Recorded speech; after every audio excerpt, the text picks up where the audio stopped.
Welcome to the Learning League podcast. I'm your host, Cheryl Powell, owner of Learn to Engage. My guest today is Celeste Kirschner, CEO of the Large Urology Group Practice Association, otherwise known as LUGPA. And she's here to talk about how she solved a training consistency problem that was affecting medical practices across the association. Welcome, Celeste. Cheryl, thanks. It's great to be here and talk to you today. So, Celeste, before we get into how you solved this, take me back to what was actually happening across the member groups. Sure. Well, our board of directors brought to our attention, things that were happening in their own medical groups. They were having to train medical assistants almost constantly because they have a number of new medical assistants starting every year. People come and go from the jobs. And this was, a common problem across all of our member groups. Uh, it takes the time of a lead medical assistant or a nurse or practice administrator to spend time with a new employee going over things in urology that maybe the medical assistant isn't familiar with urology. Maybe they worked in internal medicine before. And, certainly they have to be shown hands-on types of things if they're not experienced medical assistants and things that are unique to a particular practice. There's a lot of information and materials that can really be made available through a different way, through either webinars or reported materials or things like that, and ways to standardize this curriculum so that each individual group in our association didn't have to reinvent the wheel every time. Now, when you think about what that fragmentation was costing the groups, what comes to mind first? Was it time, consistency of care, or the burden of on the practice managers, or something else? Well, I think it's all of those things. Certainly time is a very important one. I mean, certainly time you're spending training individuals is time not spent, with patients or with other administrative duties that you have to go on to sustain the practice. Time's certainly very important. There's a financial cost to it as well. A lot of medical assistant positions people kind of come and go from them. So there's a high rate of turnover. So every time, you invest thousands of dollars in training a medical assistant and, next week they decide they're going to get a job that pays a little bit more or something like that, you're back to square one, and hiring another individual and providing the exact same training that you just did. And, when the other individual decided to leave for whatever reason. So there's also, a real financial cost to it as well as the time. And, like I said, time spent doing this is time not spent doing something else. So. Yeah, exactly. I know turnover, even with large corporations, could be costing them well over $100,000 a year. Absolutely. So it is a big deal. I've seen this scenario play out in onboarding audits where the real cost isn't always visible until you look at how long it takes a new hire to start performing consistently. Right. Was yeah, was there a moment when it became clear this had to be addressed at the association level? Well, I think, we're given that we represent, the only group really representing independent urology. It was it made the most sense for LUGPA to address the issue. So I guess a group could have done it, but they're in business for themselves, and wouldn't have Yeah, been the smart way for them to spend their resources. So yeah, we did endeavor to make this program available, make a learning opportunity available, and share it among all the practices. And we don't charge our groups for access to the program, so it's part of their membership, so they get it for free. I see. So what was your next steps? How did you go about addressing this? Sure. So, I mean, I guess in retrospect, I could have done it a little bit differently. But the first thing that we did was identify that, yes, this was an issue that folks, could relate to. We did a little bit of a online survey of, we have a couple of listservs that for practice administrators, and asked people, would they find this useful? And everybody to a T said, oh, yes, please hurry up and and make it available. So we took that as the green flag to start going. And so at the beginning, we kind of started looking at medical assisting textbooks, things that, in the formal education system that were already out there. So, since certainly I'm not a urologist or even a medical assistant for that matter. So we started familiarizing ourselves with the issues that needed to be included in this program. And then we identified from some of our practices some subject matter experts, be they nurses or other medical assistants, to help us in this creative process to decide on what the curriculum would be, and provide some direction to us to what to include and what to exclude from the program. Okay. And then how did you decide on delivery? Well, we obviously, since we have members all over the country, we didn't think a face-to-face meeting was going to be the right solution. Not to mention people would have to, be flown somewhere because we can't provide it in every practice situation or practice location. So we decided, that an online program would probably serve the most people the most effectively, and that's what we pursued as our solution. Excellent. Now, when you think about the hardest part of getting this whole thing off the ground, I know you had buy-in from the groups, but was it figuring out what to include or something else entirely? Well, I mean, I think, it wasn't so hard on the deciding on the curriculum. I think we did pretty well on that. Now, some folks think, we did a little too much on HIPAA training and other sort of basics, when they have medical assistants that have been in medicine for a while. Sure. So, I guess we could have, made that optional, but we didn't at the time. But really getting it off the ground, really just for us was really signing the resources to be available to, be available to review the modules, make sure that everything was going well. Of course, I had never done this in this way, so I didn't know what I didn't know. So now I have a better understanding of the process, and maybe would do things a little bit differently if I would do another program. But certainly, I think that was probably our biggest hurdle was, getting things back on a timely basis. We had to rely on, as I said, our subject matter experts who have a day job. So they didn't get around to doing things until, a week later or something like that, which didn't necessarily comport with our schedule. But we understood the problem and probably should have built more time into the process to account for that. And these are urologists that are they're running their own practice, right? Urologists or administrators or nurses who are busy serving patients during the day. So it wasn't like they could just sit at their computer and say, "Oh yes, Celeste, let me just answer that question." Yeah, no, it doesn't work that way. No. You can't put your patients on hold for sure. No, it's definitely not a synchronous process. Well, when you think about what was more difficult, was it figuring out what to teach or figuring out how to get every group to actually use it consistently? Well, of course, we can't force people to use it, so it's a voluntary thing. But given that we have, I think, 1,600 students enrolled or have completed or in process of doing it, I think people are definitely using it. So that hasn't been really a hurdle.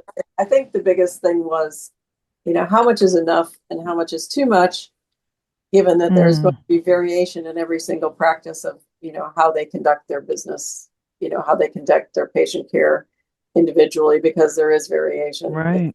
It's not a standard. you've seen one urology office, you've seen one urology office kind of thing. Yeah, no, I believe they probably all have their own individual standards and practices. Right, exactly. And of course, state law comes in too, what medical assistants can do in a Mm, particular state. So sometimes we had to put, disclaimers in our materials that, that the group should make sure that what we're teaching in this module is legal for a medical assistant to do in their state. Doesn't hurt to have knowledge, yeah, but doesn't mean that they can necessarily perform the service that we're describing or teaching about. yeah, I didn't think about that as far as the states. That is so true. Yes, so but I think we covered all of the common services that medical assistants would be able Yeah, to provide, and regardless. right. And if you have to exclude something, well, that's fine. They can just skip that part, or they can do it, but just remind them that they can't do this in real life. Exactly. And once it was live and they started using it, did you get any feedback that it was actually working? Yes, we did a little bit of a survey, and people seem very Mhm. satisfied with it. As I say, we have 1,600 students either completed or in the process of doing this. We only have 160 groups, nationwide. Yeah, So I yeah, think the uptake is excellent. What some people told us was they were using it for basic grounding for people who were like receptionists, even though they may never, draw blood or take a blood pressure, but it gave enough right. ground about what a urology office is about. So people who were Hmm. unfamiliar with the practice could get some grounding without them having to, you know, come up with another class or another way to get that other non-clinical people that information. So very helpful. That's interesting because there's Yeah. also patient education as the final section in that course. Yes. So I imagine a receptionist could find some use for that, right? Absolutely. Well, even Yeah. even just when we're talking about the drugs, the Hmm. procedures that are scheduled in an office, I mean, familiarization with the terminology. I think all those things are useful for, beyond just the medical assistant role. That's great. What about like improvements? Like if you had to measure um, whether that's how quickly MAs got up to speed or anything like that. Do you have any Mhm. like measurable improvements that you can Yeah, make? we haven't surveyed about specific behavioral change at this point, but that's an Hmm. interesting concept and one that we could potentially look into. Yeah, As I said, before, I mean, these folks are incredibly busy, so getting anybody to answer a survey about anything is almost impossible. yeah, It, yeah. it's goofy, so If you were starting this over today, what anything you would do differently or sooner? yeah. I think I mentioned. I think I would involve our subject matter experts at an earlier stage rather than Yeah, our staff, aren't medical professionals. We're association professionals, we're not medical professionals. Um, yeah, rather than our staff having to, like literally read, three medical assisting books and, decide what made sense. And we probably could have yeah, benefited from some real world influences at that early stage. I think we did okay. And, it certainly gave us a good grounding to move forward in the development of the program. But I think we probably could have talked to people a little bit more to find out, what the real need was. So, for example, as I sure. mentioned, some folks said, oh, Hmm. well, we've got, medical assistants that have been medical assistants for a while, so they know the things on, health information privacy and things like that. So we Right.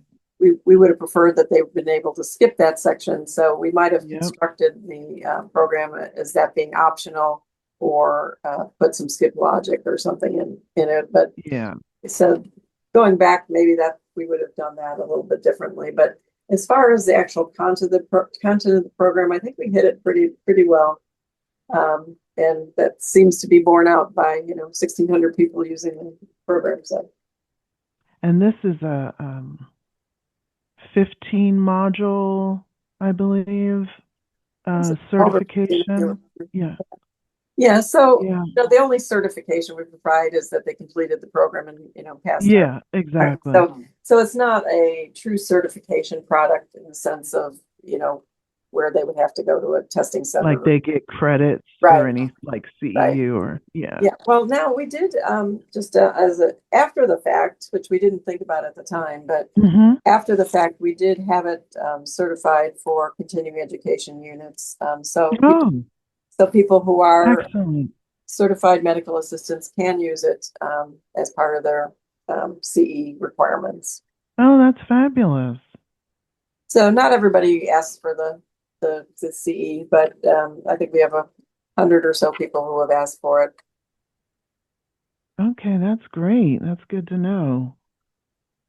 And just one last question, just for leaders listening who may be dealing with some similar fragmentation in their own organizations. Is there anything you'd like to tell them to do before they try to solve it? Well, I think, as with any project, you don't want to solve a problem that you don't know that really exists. So, some independent verification that your product will actually solve a real need. So many products miss the mark True. because people have a great idea, but then nobody needs their solution. So true. Yeah, that is so true. Celeste, this has been such a valuable conversation. The work you did at LUGPA to bring consistency to medical assistant training across your member groups is it's just exactly the kind of practical leadership story other executives need to hear. And I just want to thank you so much for being our guest. Is there any place, before we wrap up, is there any place people can learn to go to learn more about LUGPA and the work that you do? So of course, we have a very robust website at www.lugpa.org. You can see the information about we call it UroMA, Urology Medical Assistant training. That's all in our learning, under our learning tab. And you can also see a lot of information about our advocacy efforts, which is very important and central to our work here at LUGPA. Excellent. Thank you so much. And thank you to my listeners for tuning in to the Learning League podcast. Don't forget to like and subscribe for more valuable tips on learning and leadership. Now it's time to take it home. What Celeste described wasn't just a training problem, it was a systems problem. Every time a medical assistant left, those practices were back to square one, spending thousands of dollars and hours of staff time repeating the same training from scratch. That's what inconsistency actually costs. 3 things to take with you today is this. 1. Validate before you build. Celeste took the time to survey her member groups before a single module was even created. Every person said yes. That's how you build something people actually use. 2. Know what doesn't need a person in the room. A lot of foundational knowledge doesn't require your best staff member sitting next to a new hire for hours. When you design training well, you free up your people to do the work only they can do. Number 3, build in flexibility. One of Celeste's biggest lessons was that experienced hires don't need to start at zero. Meet people where they are and not where it's easiest to build. And here's what I'd add. If you're dealing with the same fragmentation in your organization, inconsistent onboarding, the same problems repeating with every new hire, the place to start is always figuring out what's actually broken before you build a single thing. And that's exactly the work we do at Learn to Engage. And if you've solved a challenge like this inside your own organization and you'd like to share your story on the Learning League podcast, I'd love to hear from you. Reach out at www.learn2engage.com. Thanks so much for tuning in. Follow and subscribe so you don't miss the next conversation. Until next time.